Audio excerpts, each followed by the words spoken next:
Hey, relax. Sit down. We're just gonna talk. Come on. Sit! Let me ask you something. If you had somebody sitting across from you and you knew they were lying, how would you get the truth out of them? Okay. Most people think it's pressure, they think it's raising your voice or backing someone into a corner. I'm telling you, we've done it. That's not how it works. So, tell me what happened. The best interview I've done, and I'm talking about real rooms, real cases. I was calm, patient, almost quiet. What happened? Yeah, when you picked up the money. Just walk me through it. And somehow, I always walked out with either the truth or it advanced the case in some type of meaningful way. Tell me again. What? Tell me again. So today, we want to go ahead and break that down. You know, not the theories, not the TV, but what actually works when you're sitting across from somebody and you need some answers.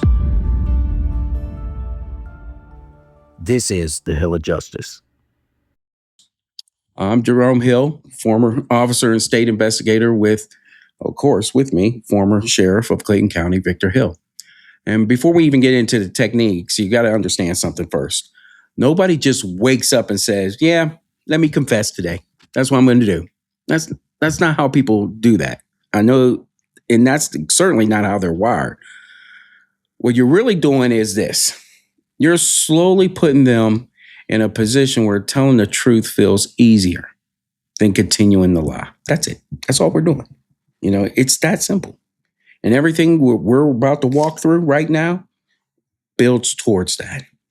So, brother, you know pretty much, I guess everybody pretty much knows this, the Reid Technique. All right. And so we'll start there because I just think that that's something that people always know a little bit about. So the Reid Technique, and I know people think that it might be aggressive and it certainly can be for some people, but it's just basically, this is what it is. There's a psychology behind that type of technique. And this is what it really looks like. Let's just say you got a guy sitting in front of you. You already know he's involved in a robbery, right? And you go in there and you say, did you do it? He's going to say no each and every time, right? You have those type of people. So instead, you need to shift the conversation. And what we usually say something like, look, we already know what happened. What I'm trying to understand is, how did we get to that point? And because right at that point in time, you're not asking anymore. You're telling him. And this is how the conversation has moved past the denial. You're not even giving a chance to the denial part. And that's how you follow it up. And something people get into these tight spots. And this is how we go about with the Reid Technique. It's really minimizing basically what they think they've done and make them feel more comfortable. It's a technique that is tried and true from junior investigators all the way up to most senior investigators. Something I'm sure you've done. That's true. Well, let me say this first. It's kind of odd talking about this. I spent a decade in homicide, and I almost feel like I'm betraying the brotherhood and giving the trade secrets. I certainly hope a murderer, a robber, a rapist is not watching this, and he's like, oh, okay, I know this technique and everything like that. But I tell you this, when I went to interrogation school, the instructor said something I'll never forget. He said, look, for all you folks in here who are married, please do not go home and try this on your spouses. He said, of course, we get a lot of divorces out of this. Don't do it because you're going to catch them lying. And he said, so don't do that. And of course, folks went home and did it. And of course, we know what happened. So it's very, very interesting. But, I'm not going to give the advanced trade secrets away, but there's two I do want to talk about. Now, what you were talking about, you call it the Reid, of course, we call it the all-knowing technique, where Okay, hey, and I'm giving you real life events. Okay, hey, where'd you bury your wife at? What do you mean? We know you killed her. Where'd you bury her? She's in the backyard. No, where's she at? On the side of the house. Okay, come show us and let's go. Okay, but if you spend, like you said, if you spend a lot of time talking about, hey, did you kill your wife? Where she's at. It's better to sometimes to like you said, to go with that technique. But here's something that's very basic that a lot of people don't realize, but it's very, very obvious, and some people may know it intuitively. Lying is a creative technique. So when you lie, you have to create. And the truth, you don't have to create. So if I ask you where you were last night, you have no reason. You can just spit it off. Where you were. But if you were somewhere you shouldn't have been, you're not going to tell me that. So you got to create what you're going to say. So there's usually a pause before the lie. So if I ask you, okay, where were you at last night? Where was that last night? Yeah. Okay, stop, because you're about to lie. You know what I'm saying? Mm-hmm. Because, I was home. Okay. Well, yeah, I was at work or whatever. But when they got to stop, they got to create where they were.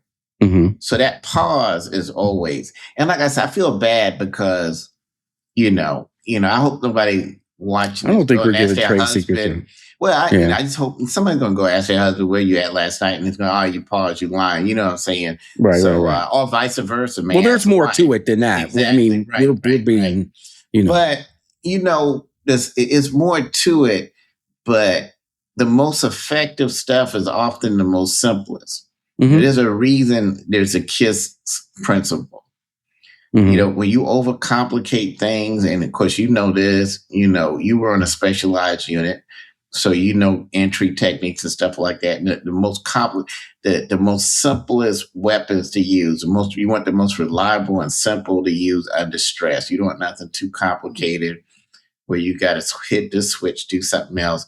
You're in a situation where it's unalive or be unalive, and Mm-hmm. you need something that you could just point and instantly react without thought. And that's true in everything. And even though there's some more advanced stuff that you could practice and you could become what they refer unconsciously competent at doing it because you do it so much, it's second nature.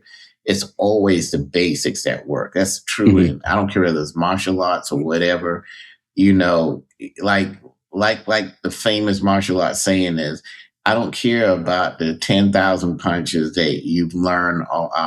I care about the one punch you've thrown 10,000 times, because that's the punch that'll take you out. Right. And with the Reid technique in particular, and then we'll move to the next technique. What we're trying to do is make it seem like what he or she did was small. And that's a way of giving them a way to admit what they did without feeling like they're the worst person in the world, basically. And, because people have this perception about confessions that, let's put it this way. People don't confess because you caught them. I mean, let's be honest. We catch everybody. And it's not like they're giving us confessions left and right. They confess because you give them a version of the story they can live with. That's full stop.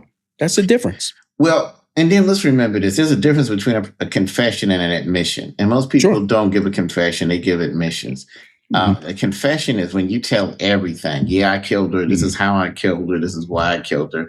And you get people like that. Maybe they found the Lord and they want to cleanse their soul and they want to pay whatever penance they think they need to so they can go to heaven. But most people are going to give you a version of the truth or a half truth. They'll well, yeah, I did kill her, but no, I didn't torture her or whatever like that. They're going to give you, very few people confess. They give more admissions than confessions. That's true. Right. It's rare you get a full confession.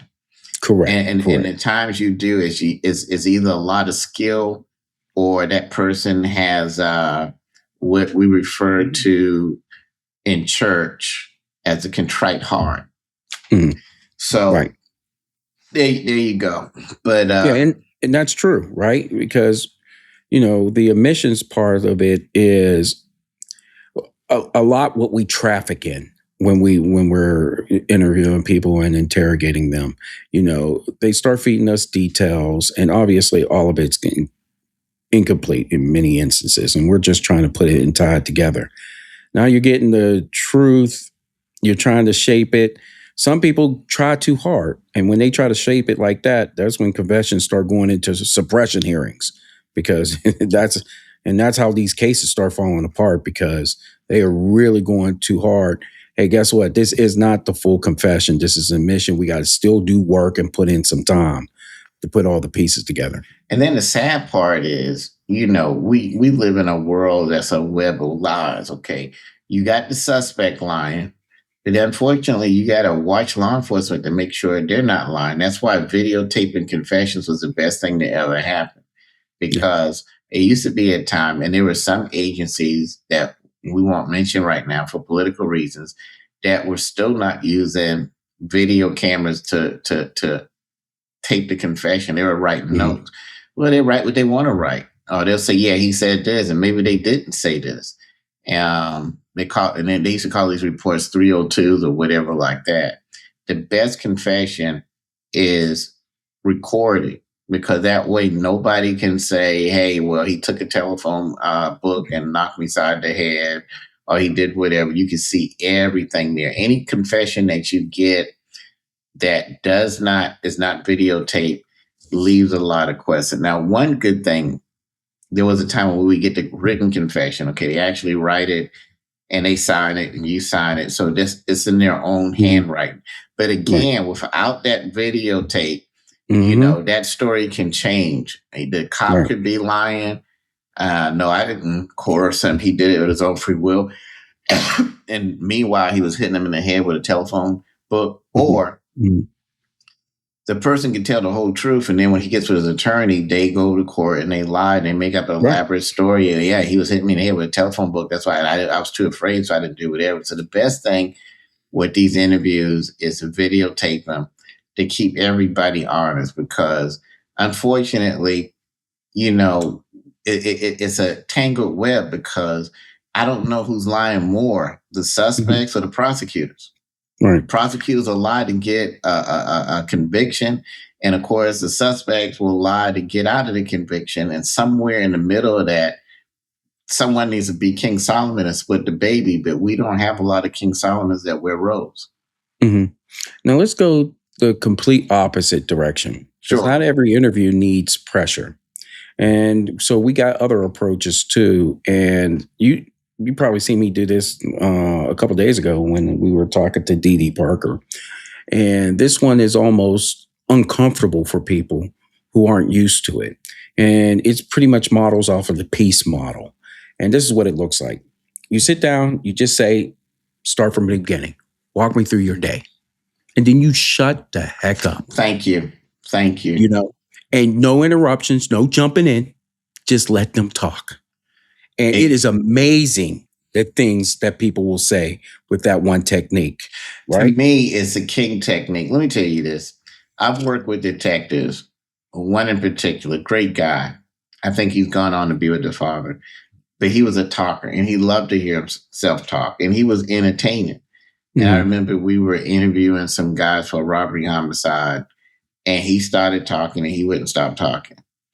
And the goal is to get them to talk. Now, no different, that's why hostage negotiators, it's good if they have a detective background and vice versa, because a good hostage negotiator is actually not a good talker. And of course, I don't talk about it a lot, but I was a hostage negotiator as well as a homicide detective. I was doing dual roles. But the key is to get them to talk to you. Right. Good trainers tell you, okay, the key is talk to me, not listen to me talk.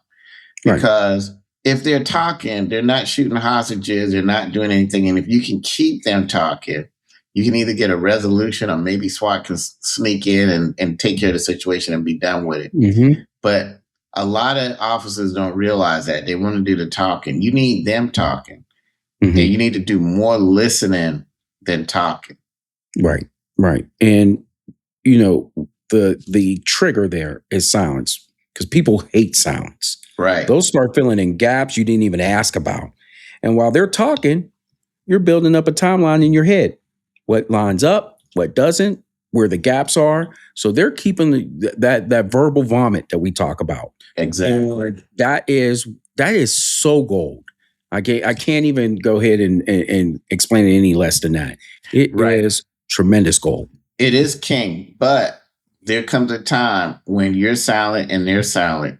So you have to ignite the fire of conversation and then shut up and let them talk. And the best way to do that is what's called an RPM technique. RPM stands for rationalize, project, and minimize. So first you rationalize it. Look, I understand why you killed her.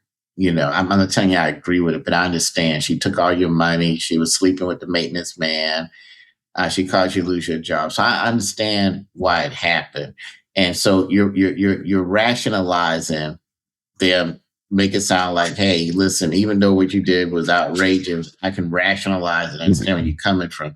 And then minimizing at the same time. So right. And then you project, listen, this is not your fault. Listen, I mean, you had no idea that when you moved her in, she was going to cause you this type of stress or whatever. You were already going through this and that. So you project the blame, and then you minimize. Hey, listen, this is not as bad as you think. I'm not saying it's not bad, but it's not as bad as you think. We can work through this or whatever. And so then you ignite to have them to feel comfortable to open up. And then that's when you need to shut up and let them give all the gory details of what happened. Because it's rare you're going to get a confession by insulting them and yelling and screaming and stuff like that. And don't get me wrong, sometimes that goes on and sometimes it's necessary. Sometimes they start yelling and screaming at you, and then to get an understanding, y'all yell and scream at each other. All that goes on in the room. The main thing is you are not supposed to coerce the confession. Correct. Right. And and of course, defense attorneys are going to play games and try to turn it around anyway.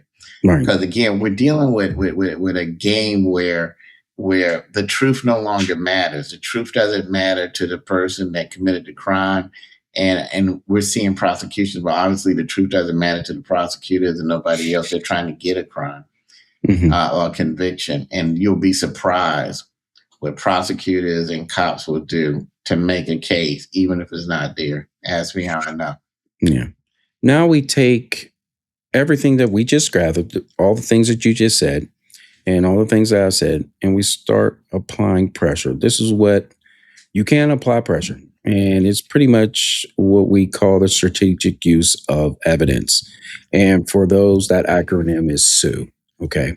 And just the way how we use it is, say, for example, you got some surveillance footage. Okay. And the suspect was there. But you don't say that just yet. You ask, were you anywhere near that area? They say no. Now they're locked in, right? Then later you bring it in and say, let me understand something. Why was your vehicle there on the camera right there at that exact time? Now the story falls apart and they know it. And that's where the pressure comes in for a lot of people. And the key point to that is it's not the evidence that breaks these people. A lot of people want to believe that. It really isn't. It's catching them in the lie that they can't recover from. Right. That's what unnerves them to no end.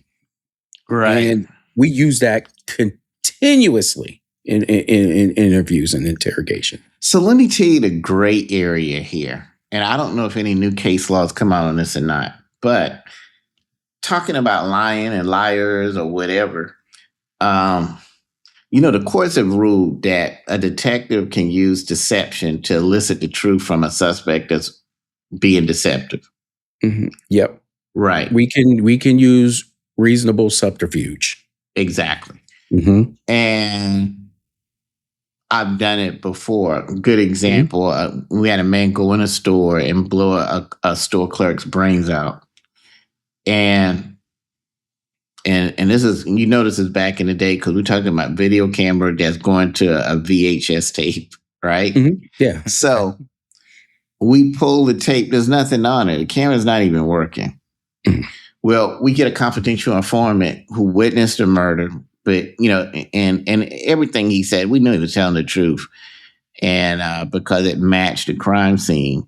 But of course, all we really had was his testimony, and we didn't have the gun. Interestingly, though, we did get the gun because when we went and arrested him and woke him out of his sleep, he was laying on the gun when I arrested him, which is a good thing. My gun was pointing at him in case he tried something. But when we were sitting down talking about this, and I was asking him, okay, tell me why you killed this guy, because you didn't take any money from the register. And he was like, I didn't kill him. And I had the VHS tape sitting right there, which was an empty tape, and took it and slammed it in front of him. And I was like, you want to watch this? You didn't see this camera? Mm-hmm. And then, you know, okay, well, okay, yeah, go ahead. It's just what happened. Because you didn't take any money. Well, had we watched the tape, nothing was on the tape. Mm-hmm. Mm-hmm. Yeah. But the courts have said that we can do that. So, you know, it's a... Well, to an extent. Yeah, to an extent. Right. But, you know. Because some people, they lead too much with that and said, and let's just say, let's go with your situation with the gun. And let's just say that person did go ahead and shoot somebody, you know, and you're saying in there, and this is where the Supreme Court has struck us down with reasonable subterfuge when we over abuse it. Right. And saying, you know, hey, we saw it on the tape. You shot that person right there. Suppression hearing. Right there. Suppression hearing. You're not to lead to say that they did anything. You explain to us what you did. But when you lead to that point that you did that, right, you're getting a suppression hearing. And that's probably going to get tossed out. The case is probably much done. Exactly. You know? So, yeah, that's a good example, because one is, hey, you want to watch this tape? And the other one is, hey, I saw you on the tape doing whatever. Hey, you want to watch this tape? Yeah. You know what I'm saying?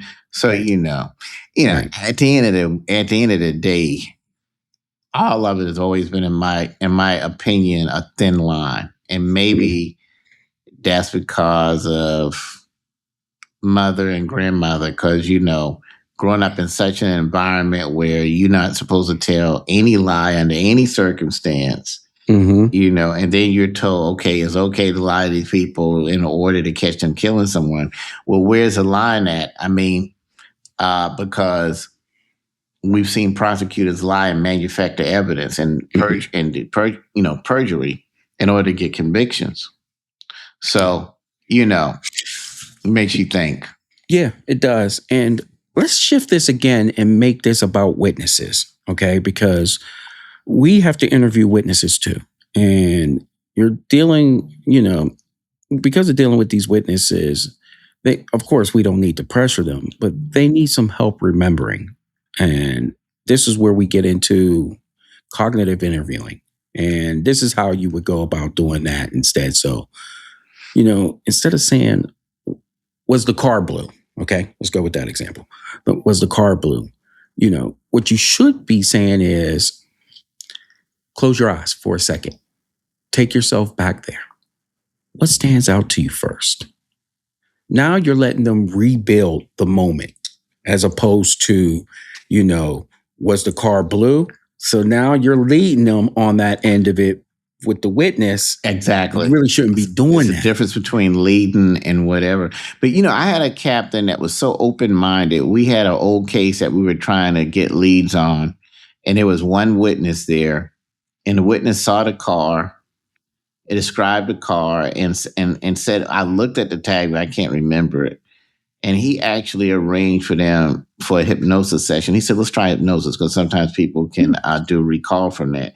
And that's very, very interesting. The fact that he was even open-minded enough to come up with that idea was impressive, because most people, they won't try anything because they consider it hocus pocus. But hypnosis has shown to be able to have people to recall things. So you're right, witnesses, and then you also got to be careful with witnesses because they lie too. There's an old saying, Sure. especially there's an old saying about witnesses, an old story rather, where this guy calls an attorney from out of town and told him, "Hey, listen, I need to hire you because this is what I'm being accused with." And the attorney replied, "Okay, I'll be on the first plane with 2 witnesses." So these folks can create witnesses. You get what I'm saying? Right. And I've lived that. I've seen them do. Hell, it's been done to me.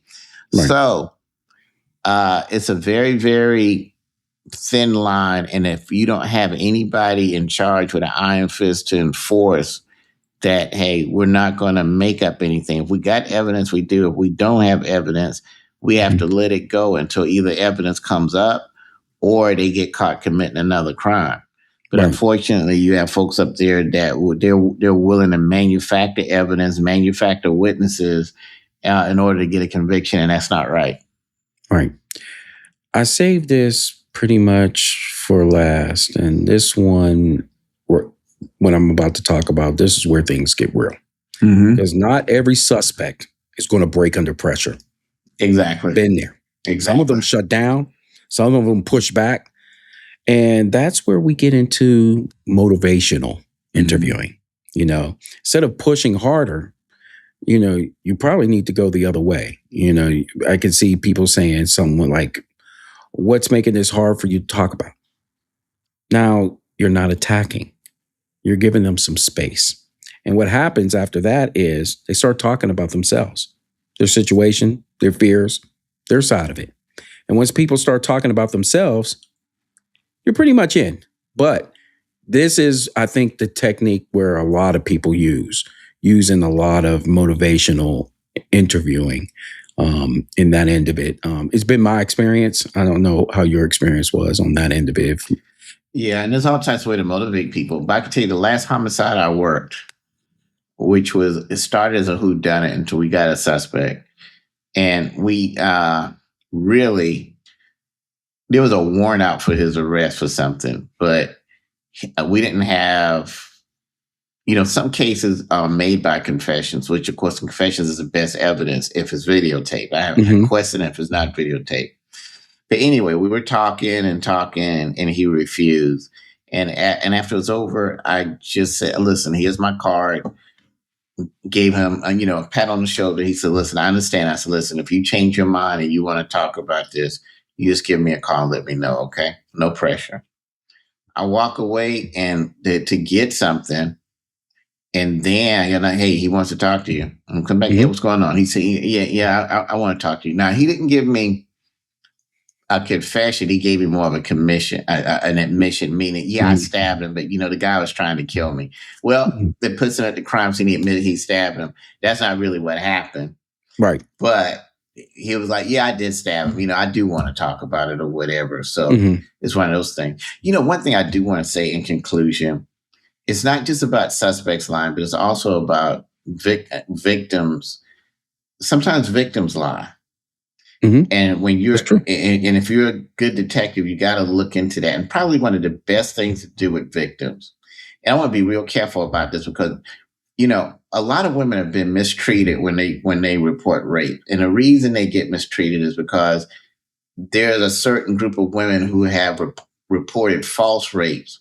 And this is no excuse for those detectives, but they get cynical. Because you've heard this when you first get on the force, 90% of all the rapes aren't really rapes. You got to watch that. Okay. That may be true, but you got to work everyone with care or whatever, because what about the 10% of women who were legitimately sexually assaulted? You don't want that case to fall by the wayside. You don't want them to feel mistreated. But I say that to get to this. When you have a situation like that, you got to be real careful because you don't want to put a guy in jail for rape just because the person's scorned. Like I've had to explain to people that rape can carry up to the death penalty in Georgia, the minimum of 20 years. That's just not nothing you get mad and say happened and lock somebody up for and then change your mind a day or a week later. But the most important thing a detective can do is after he interviews a person, whether it's rape, murder, robbery, or whatever, hey, take me to the scene and let me walk you through it. I responded to a lady that said she was raped. And when I arrived there at the hospital, the officer said, "Hey, this one here I'm pretty sure it's legit." I said, "Why you say that?" He said, "Look at her. She was holding something. She was rocking back and forth." And I said, "Okay." So I listened to the whole story, and she said that she was abducted in a van. She was stripped naked. She was thrown on the side of the road. She said she climbed the fence and went to the trailer park and or whatever. It's a very interesting story. Mm-hmm. Well, I said, "Listen, hey, let's go to the scene so we can walk through this." Well, where she said she was thrown, it was a real strange area. It was nothing but pine cones. And I was like, "You was thrown over there naked?" She said, "Yeah." I said, do you have any marks from it?" Mm-hmm. No. So then I said, "Now, which fence did you climb?" "That's the only fence I see." And she said, "That one." I said, "That's an 8-foot fence with barbed wire. How are you able to get over there and not get cut?" So she stopped. And I said, "Listen, let's clear this up because I don't want to see you getting in any trouble."